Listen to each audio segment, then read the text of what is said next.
more than a century, the movies have brought our most vivid nightmares to life. Often, the fear is conjured from fantasy, from imagining the unimaginable. But it's even more frightening when the demons are real. Based on a true story. Just that small phrase that these events actually happened sort of makes the film much more both relevant and much more terrifying. Norman Bates in Psycho. Leatherface in the Texas Chainsaw Massacre.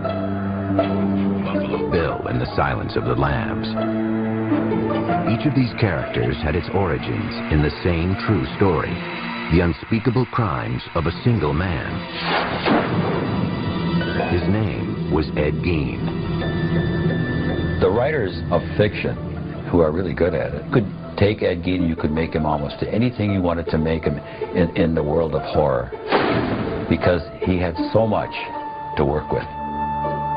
Gein's crimes were committed against the living and the dead.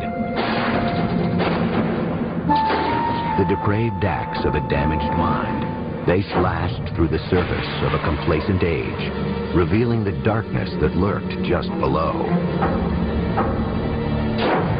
His twisted world became America's obsession. And what is at bottom, the story of a boy and his mother, became the template for half a century of horror. There's something about Gein that appeals to the morbid curiosity within all of us. It's so macabre, so bizarre, so deviant that we can't look away. How long have you known Mr. 7 years? 7 years. What kind of a man did you know him as?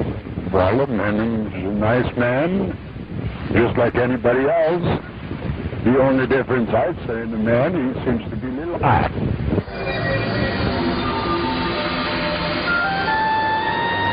No one ever claimed that Plainfield, Wisconsin was a small-town paradise. In the fall of 1957, it was home to about 700 people, a quiet, hard-working place on the windswept flatlands of central Wisconsin. They had the main hardware store for that area, a food market. They had a restaurant or two, a saloon. There was nothing that would distinguish it from, probably 100 other communities in Wisconsin. That all changed over the course of one cold weekend, with a mysterious disappearance and a shocking discovery.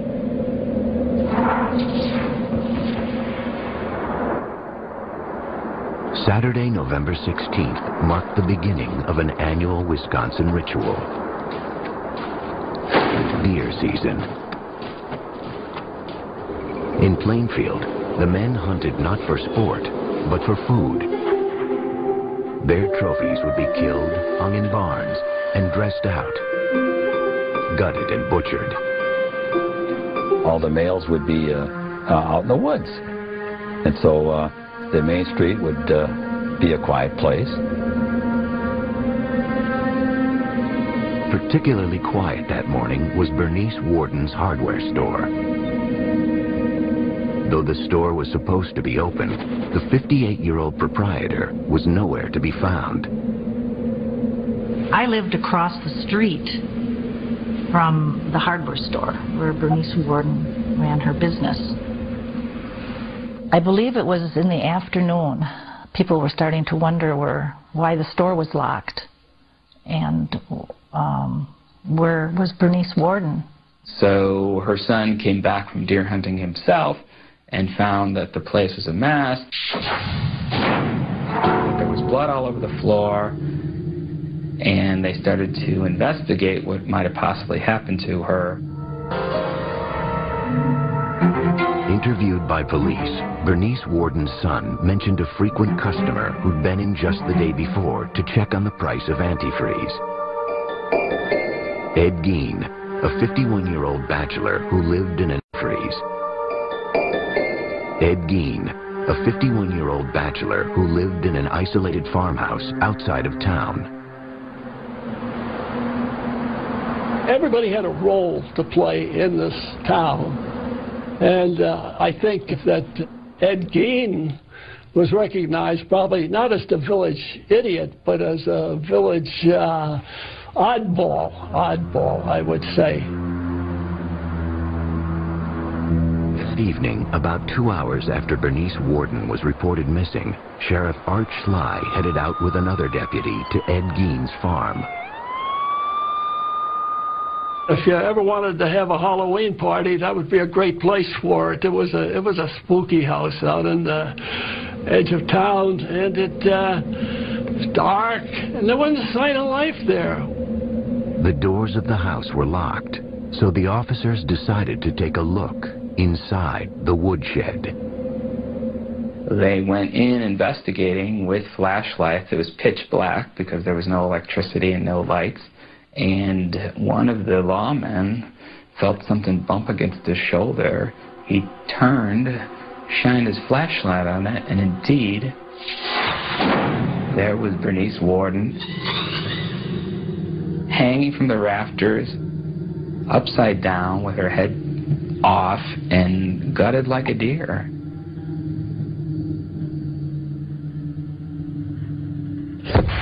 Ed Gein was taken into custody that night.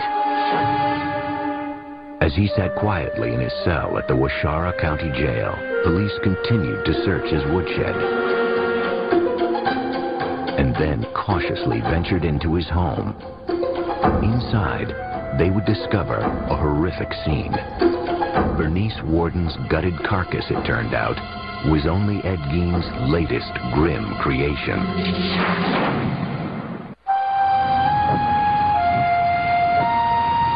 On November 16, 1957, the quiet farming town of Plainfield, Wisconsin was abuzz with rumors about the murder of one of its residents. Bernice Worden's mutilated and decapitated corpse had been found that night in the woodshed of 51-year-old Ed Gein. With Gein now in custody, police prepared to enter his house for the first time. It was a cold, dark night, and the place had no electricity. The officers had only lanterns and flashlights to illuminate the scene. Well, Gein's entire house was in a state of really unimaginable squalor. It was so completely overwhelmed with the trash of a decade. It was chaos in terms of housekeeping. Well, you don't keep house. The kitchen was a jumble. Everything, there was dirty things here and newspapers laid up here and junk all over the place. But the officers discovered much more than mere filth. In plain sight, scattered throughout the house, was a ghastly array of human remains. Investigators were completely stunned and appalled to discover this incredible collection of human body objects. And among the things they found were bowls that had been made from the tops of human skulls. And then they found what looked like trinkets, but it was like a string of nipples from breasts, all on a string. They found a shade pole that was made from a set of women's lips. And they found other body parts there. Then you'd go out into what would be like a living room, and they found furniture, a lampshade that was made out of human skin, chairs that were upholstered in human skin. They found face masks. Gein had apparently flayed the skin from the heads of the victims and preserved them and stuffed them with paper and hung them on the wall as decorations.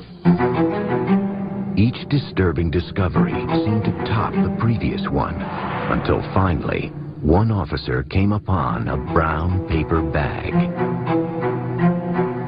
He opened the paper bag and saw a hank of human hair, and as he himself later described it, he said he had no idea what possessed him to do it, but just sort of reflexively, he reached in and pulled this thing out.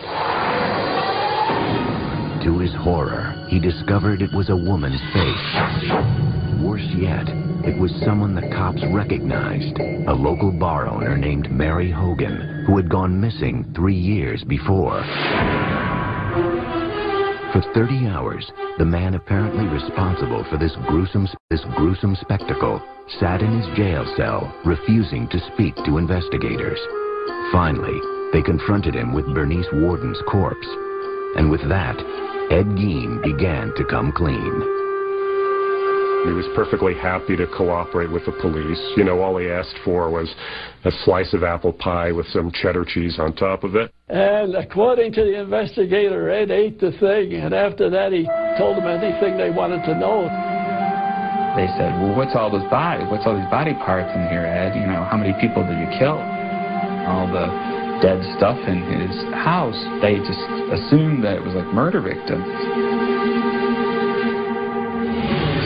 All told, Gein would confess to only 2 killings: Bernice Worden and Mary Hogan. The rest of his grisly artifacts, he said, were crafted from corpses he had stolen from local cemeteries.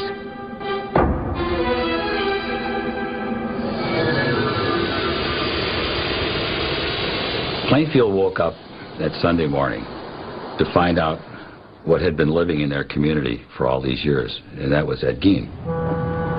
My dad, he couldn't tell us what had happened. He just said, I want you to come in and watch the news tonight with me. And the news came up on the television. He was the person. I just said to my dad, oh my gosh, that's Ed. We were all upset. We were all devastated. We were horrified about what had happened. It was a terrible, horrible thing. It was just such a complete shock, I guess. It was something that was a little bit difficult to talk about. It wasn't just the murder of Bernice Worden that was so disturbing. It was the other terrible things that he did that was upsetting so many people. I mean, this is a guy who had been living in their community almost all his life and been a babysitter for their children, had been eating at their table. Well, look what he did and how he did. They couldn't believe it. Well, I figured he was just perfectly harmless and rather simple. Plainfield's shock would soon be America's. Almost immediately, hordes of reporters descended on the town. It was the beginning of Ed Gein's transformation from anonymous psychotic to cultural icon. And it could all be traced back to the story of his childhood. Because in the words of Norman Bates, a boy's best friend is his mother. In November 1957, the gruesome tale of Ed Gein was making headlines across America. The country's morbid fascination with the man the papers were calling the Mad Butcher of Plainfield was not lost on author Robert Bloch, who was living in Wisconsin at the time. It was exactly the time that the Gein case was breaking in the newspapers, and Bloch immediately recognized that it would be a wonderful basis for a horror story. The result was Bloch's 1959 novel, Psycho, which Alfred Hitchcock would bring to the big screen the following year. The story of Psycho is the story of Norman Bates, a single, deeply disturbed mama's boy, for lack of a better word, who runs a hotel and murders unsuspecting young women who cause him to have any sexual urges or impulses. One of the main things that Bloch took from the Gein case was the psychological relationship between Norman and his mother, which very much parallels that between Annie and his mother. Augusta Gein had been dead 12 years when police entered the house she had once shared with her son. As they worked their way from room to room, searching for clues that might explain what would drive someone to commit such crimes, they came upon a doorway that had been boarded up. And by that time, of course, they had seen so many horrific things, they had no idea what they were going to discover behind the doors of this room. And when they broke it down, what they discovered was that it was a room that was kept in a state of perfect, pristine preservation. And it turned out to be the room of Ed's mother. The bed was made. There was a table, night table. Had a Bible on it. The room was very dusty, musty. The wallpaper was sort of a rose-tinted thing, but it was all kind of discolored. And that was his shrine to his mother. After his arrest, Ed Gein underwent a month-long court-ordered psychological evaluation. It was here that a picture began to emerge of life behind closed doors on the Plainfield farm, and Ed Gein's descent into madness.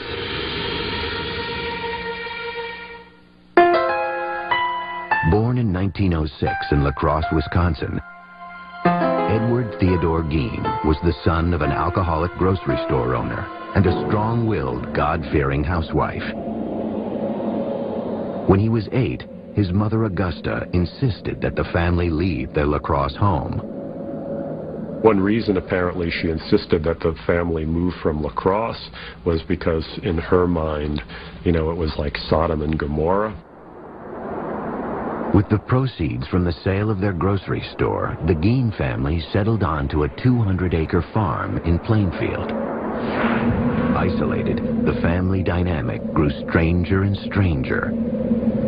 Mr. Gein had a very strange relationship with his mother. It was a love-hate relationship. He listened to her and worshipped her and followed her very closely.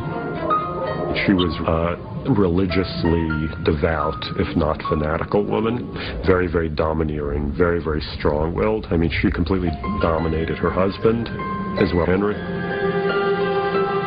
Augusta would preach a lot out of the book of Revelations that said that women were whores, women were tramps, women were definitely evil beings out to, you know, hurt people.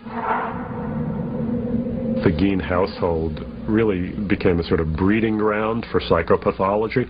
You know, you had these 4 people stuck together, completely under the sway of this woman. So it really becomes an incubation place for madness.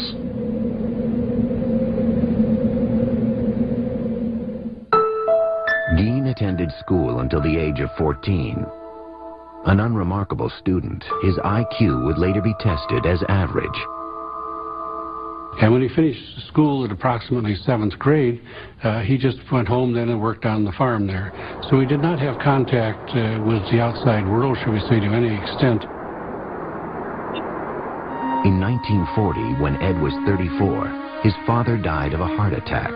Now it was just Ed, mother, and older brother Henry.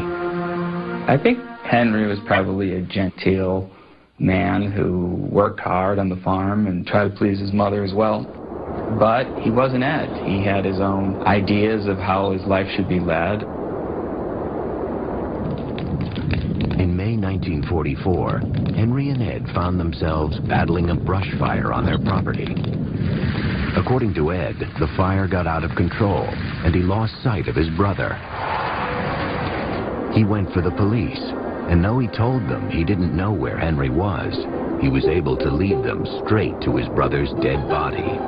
I've heard rumors that there were bruises on Henry's head that weren't ever explained away. But at the time, it was such a big tragedy for the family, it just became, you know, well, they've already been through enough. Ed and Mother were now alone. But their union would be short-lived. Just months after burying her son Henry, Augusta suffered a stroke that left her partially paralyzed. When Mother became ill, had a stroke, and was paralyzed, he cared for her very closely and literally, seemingly worshipped the ground she walked on. Sometime in 1945, Augusta Gein suffered another stroke. She died that December, a devastating blow to her 39-year-old son. His mother had completely undermined his manhood in every way. And at her funeral, he was reacting like a little schoolboy who had just lost his mommy, you know, and just crying hysterically.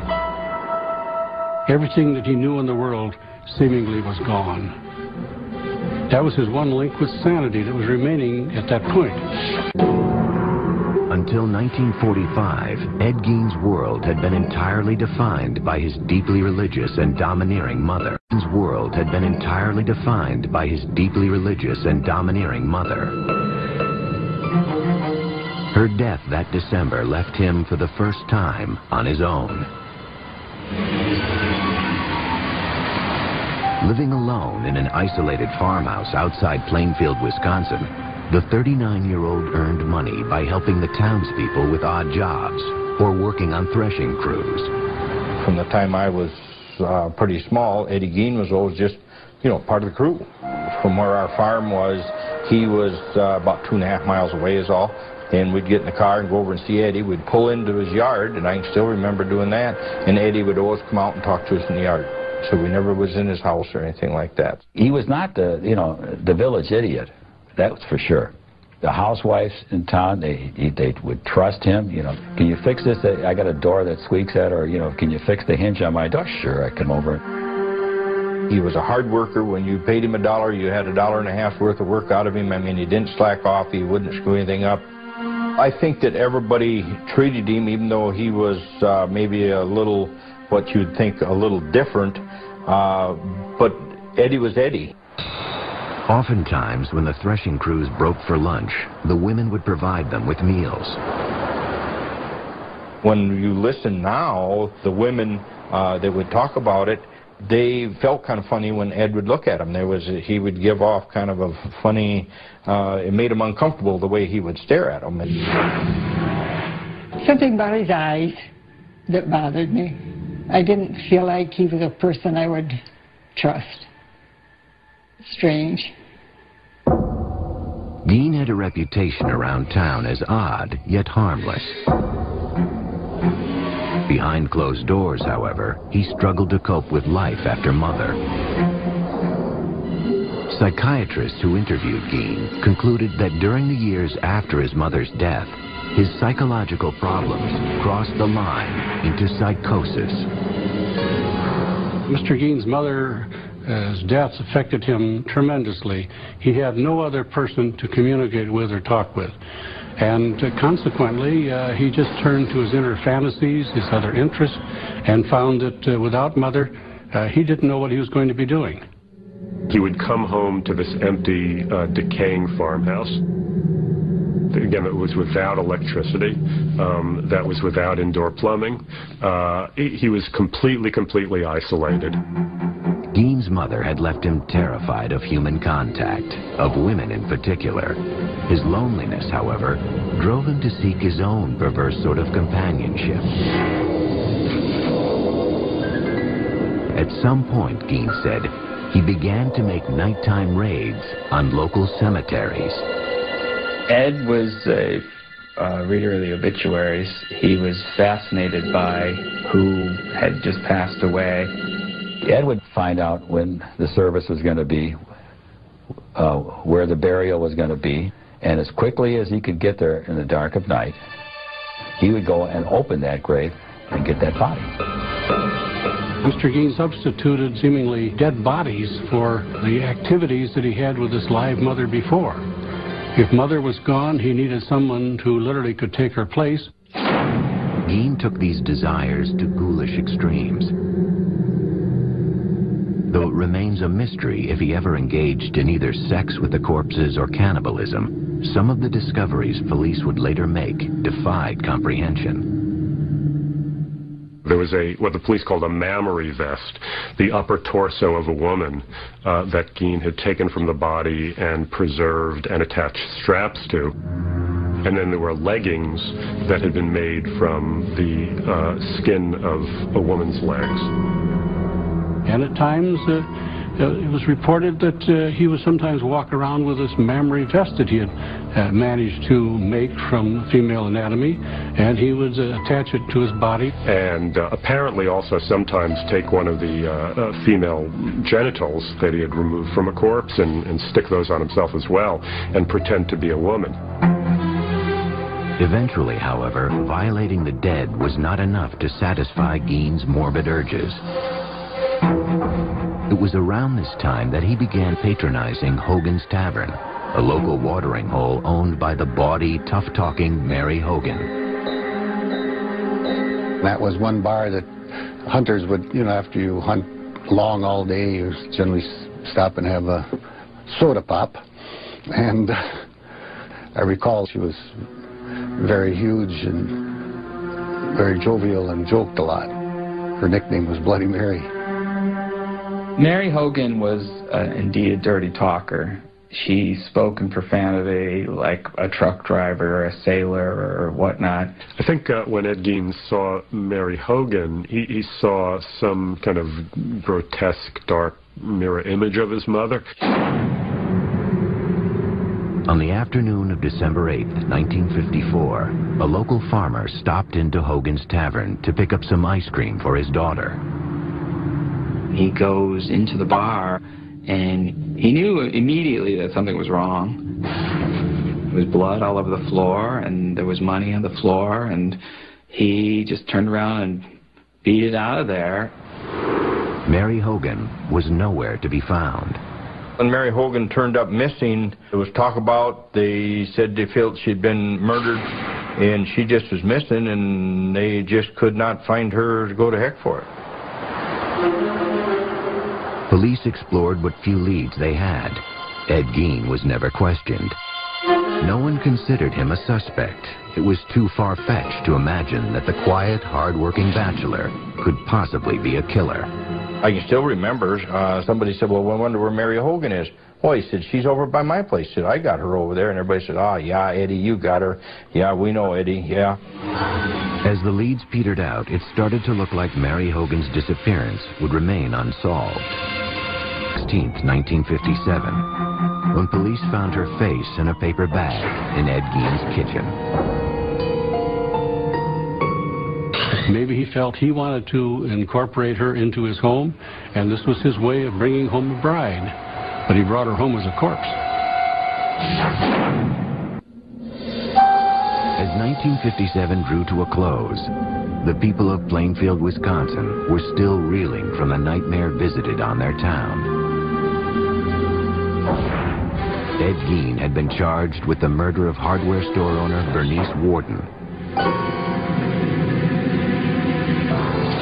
But the discovery of his many other hideous offenses had brought instant infamy to Plainfield, along with a horde of reporters from around the world. This was the crime of the country at this particular November in 1957. And it just brought in basically the Western world's press. Had you ever been in the man's house? No, sir. Never been in there. I'd like to talk now. Your name? As the incident wore on and it became so much a front page issue that lots and lots of people were saying, when can it just die down? When can it go away? It was disturbing to the population. We didn't really appreciate all of the media attention. I was stopped on the street once by a reporter from England, but I just said that I had nothing to say and no comments to make, and walked on. Outside of Plainfield, a different kind of response was taking hold. The spread of what came to be known as Gein humor. Well, I believe that the jokes sort of was an outlet for how everyone felt and the fear that they felt. One of them was, what was Ed's favorite dessert? And he says, lady fingers. Ed Gein gave his girlfriend a present on Valentine's Day. It was a box of farmers' fannies, you know. There were actually people thrown out of the restaurant in Plainfield for going and ordering Gein burgers and things. On January 6, 1958, hearings began to determine if Ed Gein was competent to stand trial for Bernice Warden's murder. Doctors who had evaluated Gein testified that he suffered from schizophrenia. They said he was prone to hallucinations and delusional thinking and believed he was an instrument of God with the power to raise the dead. You know, he'll talk about the most incredible, extraordinary horrors that are totally inconceivable to any normal person, but he does it in the tone as though he's talking about going to the grocery, you know, to buy his provisions for the week. In the end, the doctors said it all came back to Mother. This is the duality. This is the duality of Gein. You know, part of it was a desire to have the physical presence of his mother back with him in that home, whereas obviously another part of the motivation had to do with desecrating the corpse.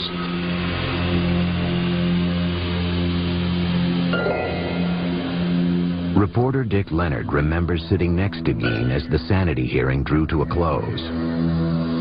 At that moment, he says, he caught a glimpse of the scared, sick man behind the monster. I looked at Ed, and he looked at me, and I could see he was nervous. He was fearful. And he says to me, "What are they going to do to me? What are they going to do to me?" So the judge raps everybody to be quiet. And I had my hand down on the bench here, and he's next to me. And he reaches over and grabs my hand like I was his mother or something. That afternoon, the judge ruled that Ed Gein was legally insane and therefore not competent to stand trial. He was sent off to live at Central State Hospital for the Criminally Insane, a psychiatric hospital in central Wisconsin. For the people of Plainfield, life after Ed Gein would never be the same. We never locked our doors before this happened. But we began to lock our doors. The 50s was an era of innocence, I believe, and it pretty much ended that. Still, there was one last piece of business for the town to attend to. On March 30th, 1958, Palm Sunday, Gein's farm and personal effects were scheduled to be auctioned off. But in the early morning hours of March 20th, residents awoke to a strange orange haze glowing a few miles out of town. There will be an auction here Palm Sunday, but this house and the personal belongings of Ed Gein will be conspicuously absent. Call it an act of God or whatever you will. The main attraction will be missing, reduced to a mass of rubble by a mysterious fire. News of the fire reached Gein himself later that morning. I went to Ed's room and I told him that his house had burned down. And he made a gesture just as well, the exact words that he said. In the end, after a brief investigation, the cause of the blaze remained a mystery. Residents of Plainfield were just happy the place was gone. The people in Plainfield were so happy that this house burned down and this was going to go away. We weren't going to be bombarded by the media. We were not going to be having tourists come to Plainfield to see Ed Gein's horror house. The auction of Ed Gein's estate still took place as scheduled on March 30th. Gein's grisly handiwork was not up for sale. All the human remains had been shipped off to the Wisconsin State Crime Lab. Yet that didn't stop hundreds of curiosity seekers from descending on the farm.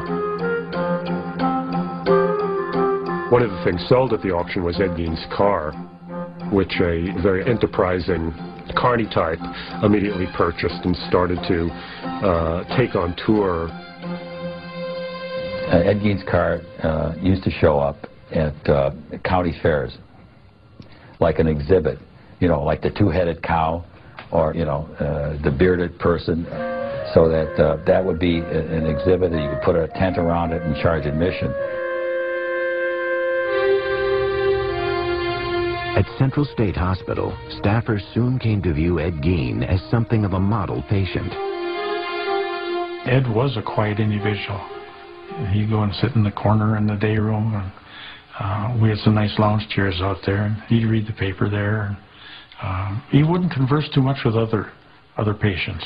I can remember we used to play cribbage together out in the day room.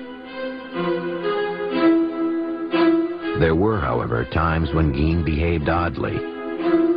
When it got, say, full moon, he would talk about women, what he'd like to do to them, and just ramble on, just like very incoherent. And then as the full moon dissipated, he would get more back to normal. But he always had that glint in his eye that you kind of figured there was something there that was wrong.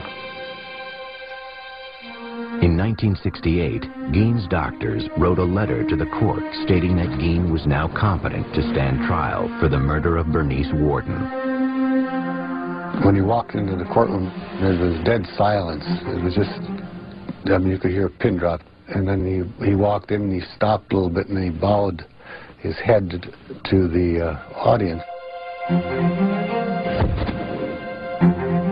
After a 9-day trial, the judge found him guilty.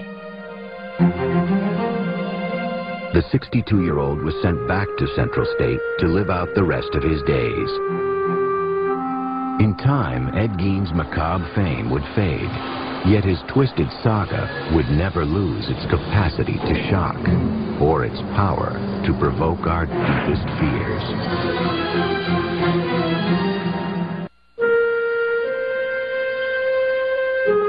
By the early 1970s, an aging Ed Gein was quietly passing his days in a Wisconsin mental institution.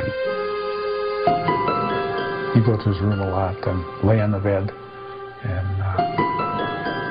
kind of daydream. So I don't know what he was thinking about. I couldn't read his mind, but we always had the thought that he was thinking about what he had done. Gein and his gruesome crimes had long since faded from the public consciousness.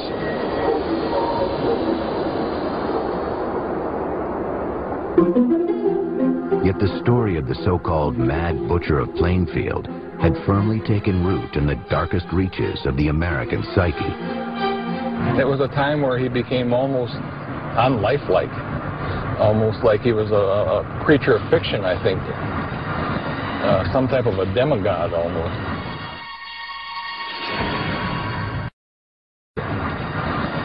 Some type of a demigod, almost. My name is Gunnar Hansen. In 1973, I killed 4 people. I was Leatherface in the Texas Chainsaw Massacre. When Texas Chainsaw Massacre was released, it played predominantly in drive-ins. And to say there was an uproar over it would be an understatement. You know, teenagers went in their cars looking for a good time. And what they were exposed to was literally 90 minutes of pure hell. Directed by Tobe Hooper, the film featured a character named Leatherface, who wore a mask made of human skin. During the filming, late one night, Tobe told me that this was based on Ed Gein, very loosely. I mean, what he said was that Ed Gein was the inspiration for the family, that if you take essentially the fact that they made furniture out of bones, that they had skin lamps, that they might be cannibals, and that Leatherface wore a mask, those characteristics were lifted from Ed Gein. What Leatherface really is Ed Gein as a little child would imagine him to be. Because these crimes were real, we had to make Leatherface into this hulking monster who wears a mask of human flesh and wields a chainsaw, instead of being the boy next door who does these horrible things. 17 years later, a different take on the legend of Ed Gein would help make the film The Silence of the Lambs a critical and commercial hit. If you look at The Silence of the Lambs, where the Buffalo Bill character is trying to make a skin suit out of women's body parts, which is something that's based directly on Gein. The killer, the grave robber, all of the things that, you know, you want to get into a good horror story, he was there. He was their source. Because the imagination could take Ed Gein anywhere, and it has. The irony is that as twisted as Norman Bates was, as terrifying as Leatherface wielding his chainsaw is, and as pathologically insane as Buffalo Bill is, Gein was worse. Gein had everything these characters had in spades. 2001 saw the release of a low-budget independent film about the life of Ed Gein. I thought Ed Gein would be a good topic for a movie just because of the mindset of this person. This person who lives by himself with his fantasies and with just his loneliness and his mental illness, eventually steps over the line and becomes a killer. On July 26, 1984, Ed Gein died of respiratory failure. He was 77 years old. There wasn't too much emotion at that time. There wasn't much talk going on in town other than he's gone. He's dead.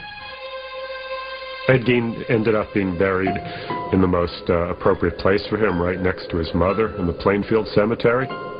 You know, ever since her own death in 1945, it had been his great dream to get back to her, and finally in death he had achieved that.